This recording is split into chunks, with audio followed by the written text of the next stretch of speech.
Hello all. Good afternoon. Thanks for joining us for this joint press conference to be addressed by Indigenous Environmental Network, represented by Tamara Gilbertson, Ebon International, represented by Jax Bougon, and Biomass Action Network, represented by Amalya Octaviani from Trend Asia, and I am Shoporno Lahiri from Global Forest Coalition. We are basically here to actually, when we ask ourselves what at stake in this COP, and we were trying to think of trying to unpack three issues that affects most of the communities and the work that we all do in terms of forest, biodiversity, indigenous communities, local communities, and those issues were mainly related to support, policy support, and finance for real climate actions, and of course alluding to the new collective quantity goal, how far that satisfies the kind of finance that we need for real climate actions, indicating the quality of finance and not only the quantum of finance. The second issue that we are really worried about is this hard push for carbon markets in this COP and within UNFCCC. And the third issue is that we have seen since Glasgow in the decision text of the COP mentions of fossil fuel phase out along with phase down of unabated coal. And we really want to unpack, when you say unabated coal, what is this unabated coal about? What is this difference between unabated coal and abated coal that suddenly becomes climate friendly? So we will really want to unpack, but not before expressing our serious concern and dismay the way the first day of the COP began yesterday, and how in pursuit of the carbon market and carbon market finance, both the presidency and the executive secretary of UNFCCC could facilitate undermining of their own process and governance bodies. The way the recommendations of the supervisory board of 6.4 has been pushed, gavelled through, bulldozed, undermines not only the parties of the COP, but the subsidiary body and the CMA itself. And we have here Ian Fry from Tuvalu. We actually really were happy that he had raised that issue, that this process cannot be, cannot be replicated anymore. And so here we are. I'm giving the podium to Jax for the dynamics that we may see, changing of dynamics with the pushing of carbon market via NCQG. Okay. Thank you so much, Suparna. Good afternoon, everybody. Again, thank you for giving us a preview of what happened yesterday and how, what happened yesterday can affect, the dynamics of the new collective quantified goal, which is high on the agenda for this COP. So as we all know, COP29 is called the Finance COP for a reason. It's because we are going to set the new collective quantified goal, or NCQG, in here. So this new goal represents an opportunity to address the widening gaps in the widening financial gaps felt deeply by communities in the Global South who contend with the growing impacts of climate change and have very scarce resources to address it. And I've just heard about the news recently that as we speak here, in the coming days, the Philippines will contend with 3 typhoons in a matter of 1 week. So it will slice through the Philippines just like that. So in terms of how things are shaping up or will shape up, I think recent news and developments have set the scene for what we are going to see with regards to how parties will be moving towards, adopting a new goal in the coming days. Just yesterday, the COP president, in his address to the parties, placed an overriding emphasis on bolstering private finance flows towards climate goals, and that, according to him, this could fill the gaps in public finance. And we are very cautious about this because according to the OECD, if we go back, private financing stagnated at about $14 billion per year from 2013 to 2020. And this is because the private sector is almost exclusively engaged in projects that guarantee economic returns, particularly those related to mitigation like renewable energy, energy efficiency, and waste management. It also often requires substantial public subsidies or de-risking mechanisms which divert already limited public funds from critical public needs. So ultimately, private capital interests are at odds with the Global South's climate needs, such as support for critical adaptation, addressing losses and damages, etc. And this does not fall far from the push to operationalize carbon markets under Article 6.4, which Suparna already mentioned, and I believe my colleagues here will expound on, which was taken note of in yesterday's plenary. This will open the door for more private finance flows for the new goal, and the possible adoption of markets could justify this. And we see this reliance on private finance. It signals an abdication by developed countries of their responsibility to provide adequate public finance. And with the recent outcomes of the US elections, for example, we are really on uncertain grounds.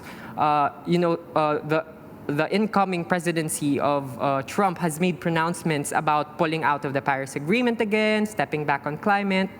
And as the country with the largest historical responsibility and with greater fiscal space, the US should be the leading contributor to the new goal, and their potential withdrawal could make it more challenging than it already is to demand them to pay up, and could undermine COP29's financial ambitions and further shift the burden of financing climate action onto developing countries.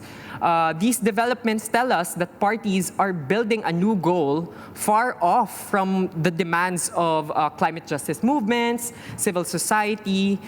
We need a new climate finance goal that will respond to the urgent needs of the Global South to confront climate challenges. In practical terms, this means setting an NCQG that is in the trillions, not billions, commensurate with the climate debt owed by the Global North to the Global South. Funds should be new and additional, separate from existing financial flows like development aid, and structured as grants rather than loans to prevent increasing debt burdens of already vulnerable and poorer countries. And it should be fulfilled primarily through public financing, not private finance, facilitated through, for example, as I've mentioned, fall solutions like carbon markets. We need specific targets as well for different priorities: mitigation, adaptation, loss and damage.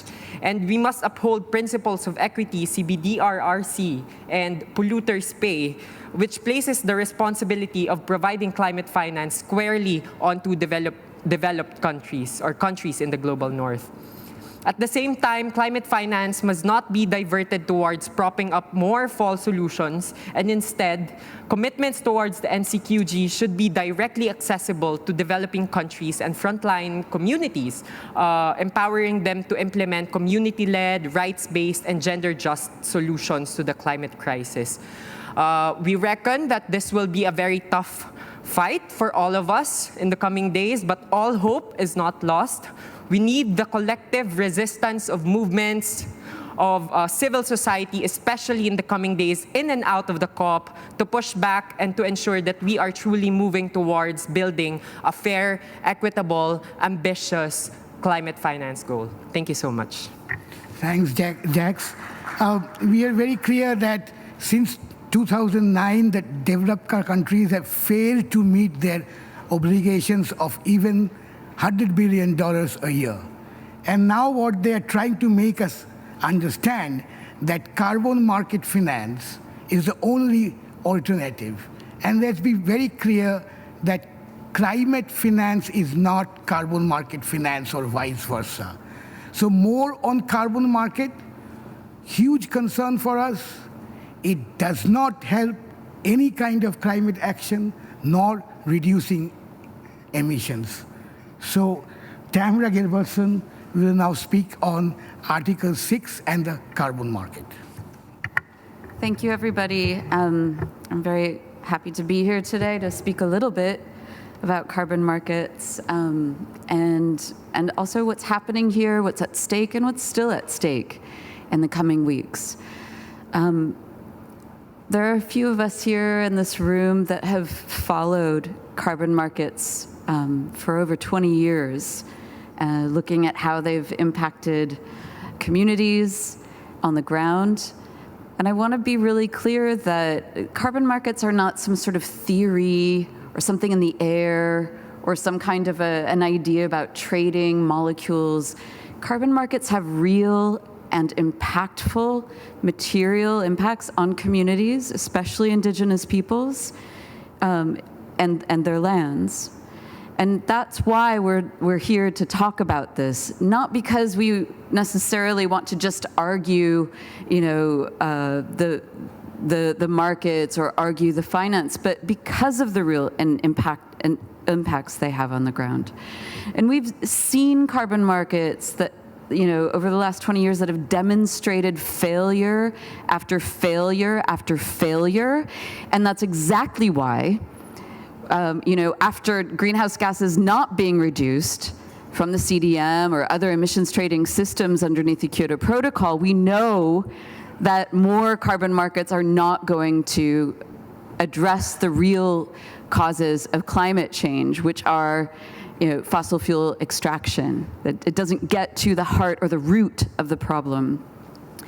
Research has pointed out in the last years pointed out fraudulent carbon offset programs from the Operation Greenwash in Brazil, showing how so many of the offsets were fraudulent and not real, to embezzlement, to other real life violations on women in Africa at offset site. And so we've seen carbon markets fail to address the climate emergency, but not just that, really impact people's lives on the ground. And this is going to continue, and unfortunately with Article 6, this scales things up in a way that we've never seen with carbon markets in the past, because it becomes linked to NDCs, or nationally determined contributions, within Article 6.2. And Article 6.2 and those NDCs and the emissions trading systems are then linked to carbon offsets in Article 6.4. And within Article 6.4, of course, the private sector is invited to sort of put their offsets in there. And we know all of the problems that, as I've just pointed out, within the private sector.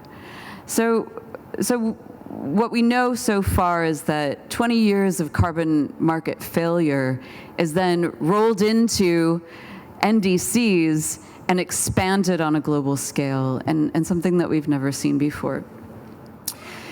I want to also make a couple points, and building off of Jax's points on finance.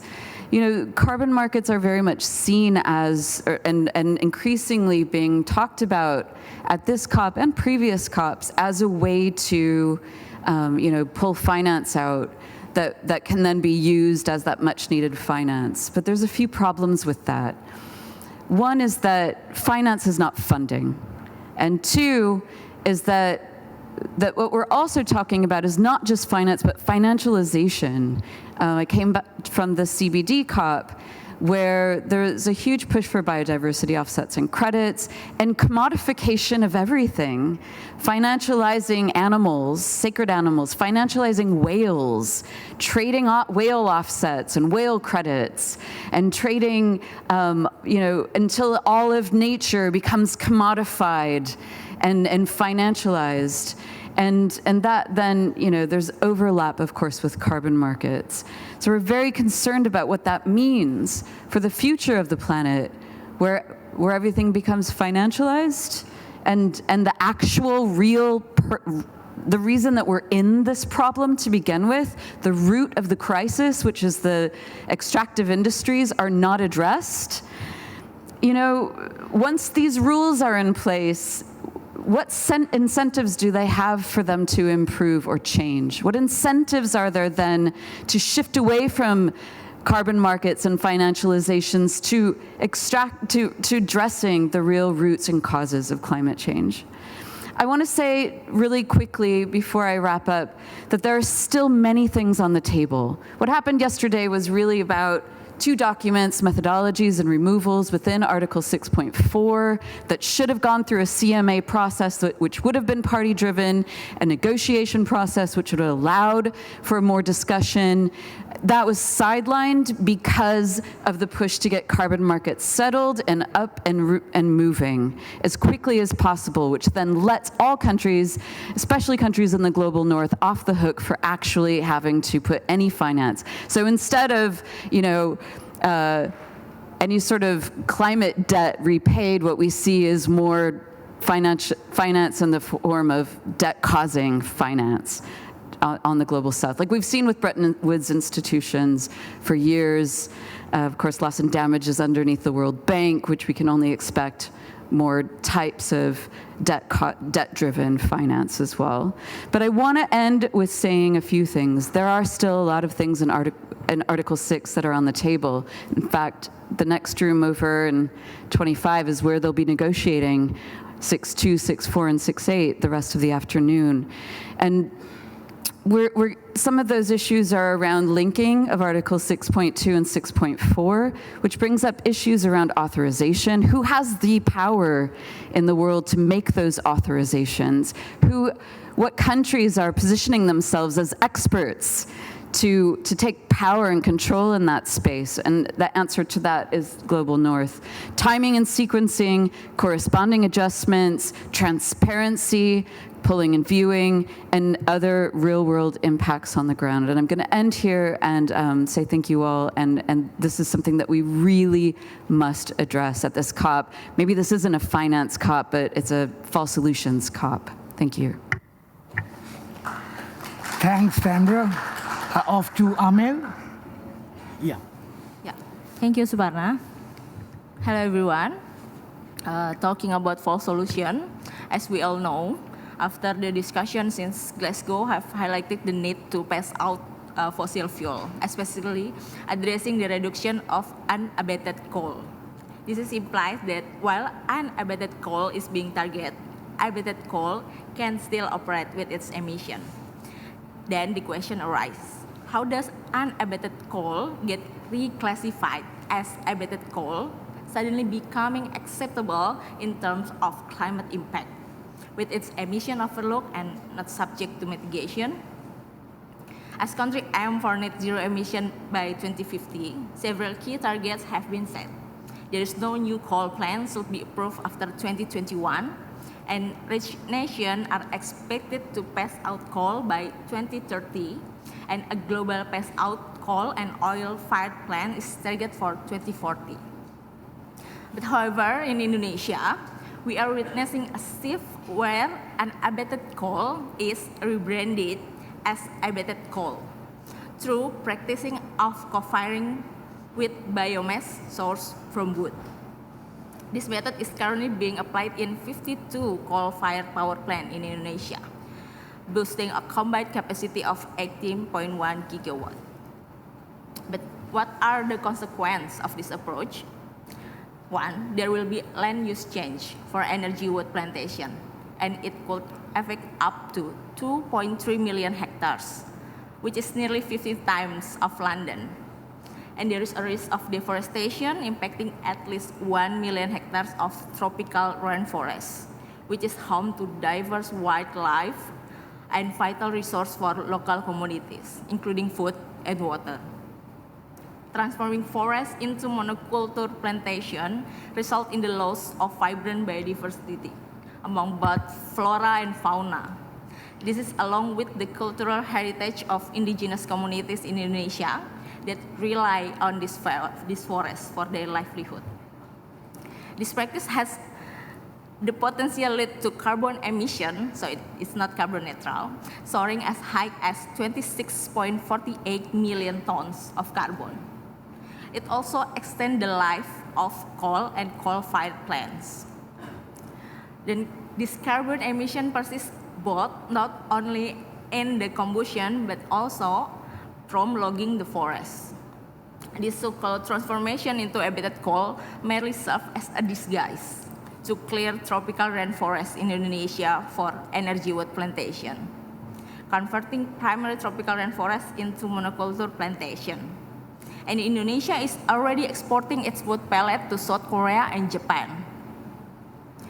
And also, there are forestry permits for corporations in Indonesia covering 30.5 million hectares of forest area.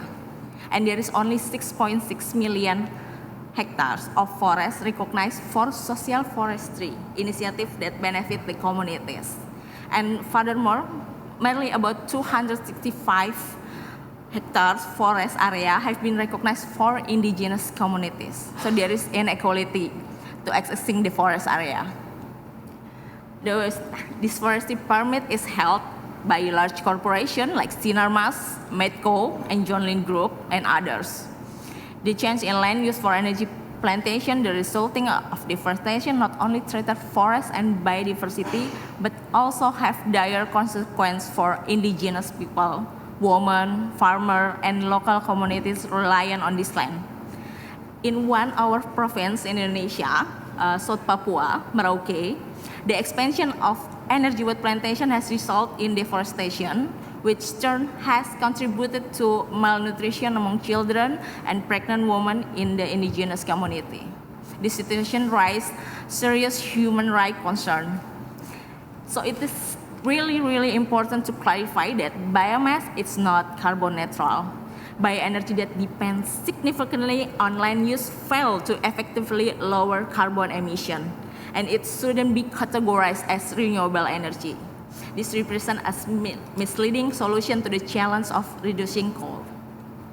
For genuine climate action aimed at phasing out fossil fuel, we must prioritize the early retirement of coal-fired power plants rather than extending their operational lifespan with the fuel solution. This is essential. And also we need to protecting Indonesian tropical rainforests. This is crucial because these forests are essential for absorbing carbon. But their significance goes beyond that, because these forests provide home for countless people, serve as a vital source of food and water. So burning forests for energy is not a solution we can afford. Thank you. Thank you, Amula. As you can listen to her, it's a story of unpacking the real character of when they say phasing out of fossil fuel or phasing down of coal, a new kind of terminology that we find since Glasgow COP. And so you can see how the false solutions are coming into the decision text of the COP. Every COP you find these lines are being repeated, and then it increases the list of false solutions that these decision texts actually, it's so abrasive that they are talking of still monoculture plantations, they are still talking of geoengineering, they are talking of carbon capture, they are talking of BECCS, bioenergy and carbon capture storage, they are talking of phase down of coal, but actually they are burning biomass, they are burning trees. And this is the reality of the entire false climate actions that we are seeing in front of us. So I think when we really ask that what is at stake at this COP or at COP29, we are actually, except what Tamara has echoed, it is become and it will become at the end a false solutions COP. So about 5 minutes, if there is anybody to, yes.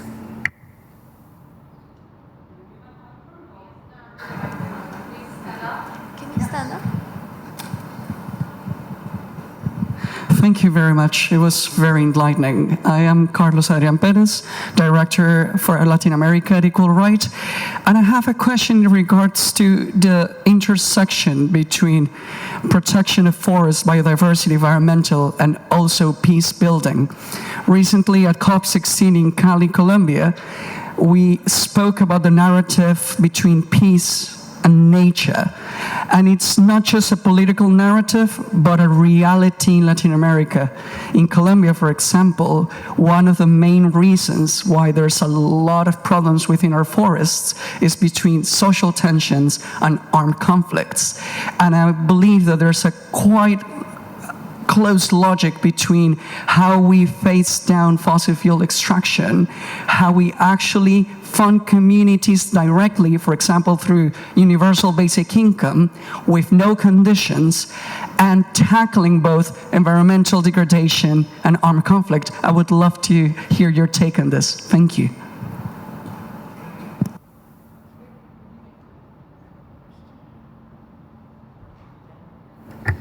Okay. I'll just say a couple of things, and maybe we can speak also outside. I think definitely there are instances also in Colombia and studies that have shown how different armed gang groups are using carbon offsets as well. And so there is that linkage happening between carbon markets and narco trafficking and other examples of violence on the ground, and how they become connected in different types of globalized exchanges like these. There's so much money at stake.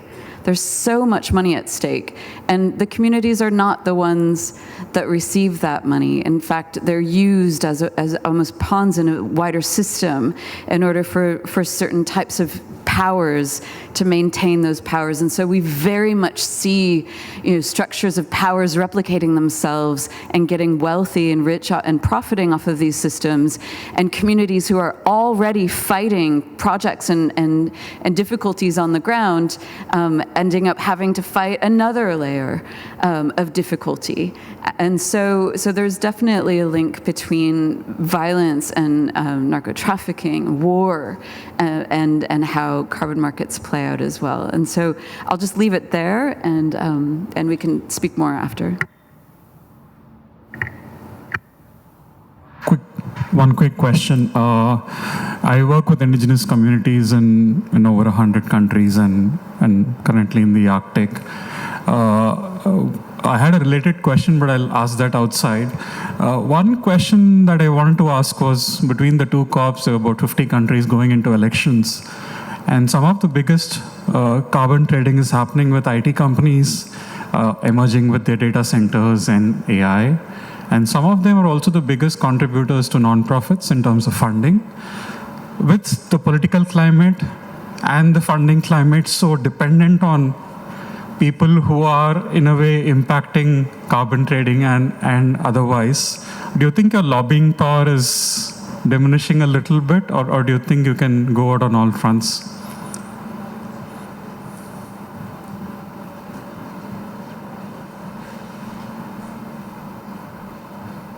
So I think I understood the question is around AI and carbon markets and the interlinkages between them.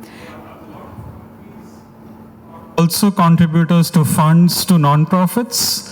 So I was just wondering whether, because there is a strong interlinkage between, nonprofits getting their funds from some of these organizations, is it undermining their lobbying power as well, or do you think it's unaffected? I think you're absolutely correct. It it does. And we are seeing the kind of, this undermining the relationship between donors, funders, and what they are funding actually. Of course, that is quite, at some point of time, it will be a conflict of interest at that sense. And you're right, yes. Thank you for your joining us today in the press conference.